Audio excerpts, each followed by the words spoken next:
In the summer of 1588, the fate of England hung precariously on the waves of the English Channel as one of history's most formidable naval forces, the Spanish Armada, set sail with a mission that could alter the balance of power in Europe forever.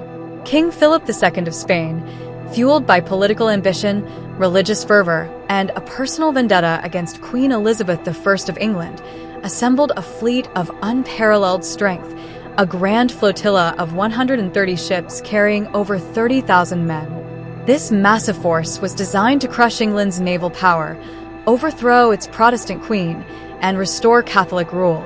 The conflict was born from decades of political and religious tension.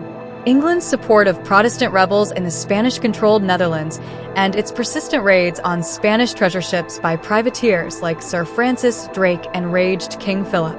His ambition turned into action when Pope Sixtus V sanctioned his war against England, promising heavenly rewards for dethroning the heretic queen. With divine justification in hand, Philip prepared for war, crafting what he believed to be an invincible fleet, the Spanish Armada. The Armada set sail from Lisbon in May 1588, a vast armada of towering galleons, heavily armed and richly adorned with Spain's finest soldiers and mariners. Their plan was to link up with Spanish forces in the Netherlands under the Duke of Parma and launch a combined invasion of England. Victory seemed inevitable. Spain's naval reputation was unmatched, and their resources vast. England, however, was no passive target. Queen Elizabeth I and her commanders were determined to defend their realm with unmatched resolve. England's naval defense was led by seasoned commanders such as Lord Charles Howard of Effingham and the daring Sir Francis Drake. While Spain relied on large, slow-moving warships, the English fleet employed faster, more maneuverable vessels that excelled in hit-and-run tactics. Their strategy was clear: disrupt the Armada's formation and exploit their vulnerabilities. The encounter began in late July when the Spanish fleet appeared off the coast of Cornwall. Beacons blazed across the English countryside, alerting towns and villages of the approaching threat. English ships set sail from Plymouth, their sails filled with determination rather than fear. The first skirmishes off Plymouth and the Isle of Portland saw the English using agile tactics, bombarding the slower Spanish ships from a distance while avoiding direct confrontation.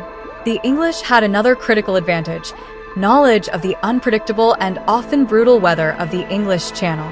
As the Spanish fleet pressed on toward the rendezvous point with Parma's forces, the winds turned against them. Fierce gales scattered their formations, creating chaos and making coordination nearly impossible.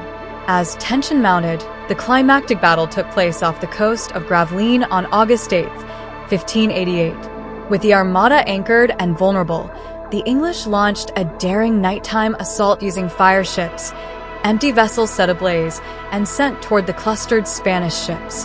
Panic erupted as Spanish crews cut their anchors to avoid the flaming infernos, breaking the once mighty Armada's tight formation.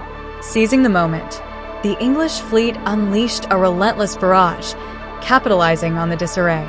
English cannons roared as their cannonballs punched through Spanish hulls. The Spanish ships, heavily laden and slow, struggled to maneuver, while English warships danced around them with deadly precision. The decisive battle left many Spanish ships crippled, and their once proud fleet was now a shattered force. Desperation gripped the Spanish commanders as retreat became their only option.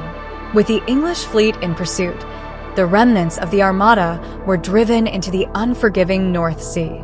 Their only escape was a treacherous route around Scotland and Ireland, where brutal storms awaited.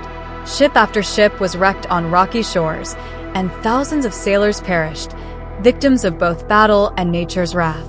The defeat of the Spanish Armada was not just a military victory, but a monumental turning point in history. England's survival secured its place as a rising naval power, paving the way for future maritime dominance.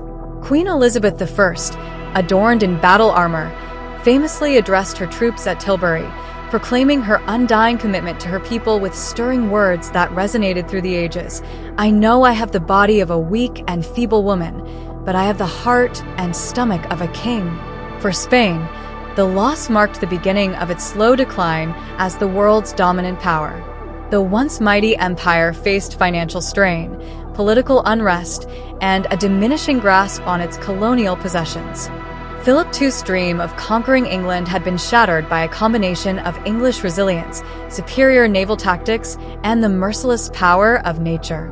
The story of the Spanish Armada endures as a timeless tale of defiance, courage, and destiny shaped by the will of a nation determined to stand against overwhelming odds. England's improbable victory against the greatest naval power of the age forever changed the course of history, cementing its place as a global empire and guardian of the seas. The winds of fate that scattered the Spanish Armada carried within the seeds of a new world order, one defined by English naval supremacy and a legacy that would endure for centuries.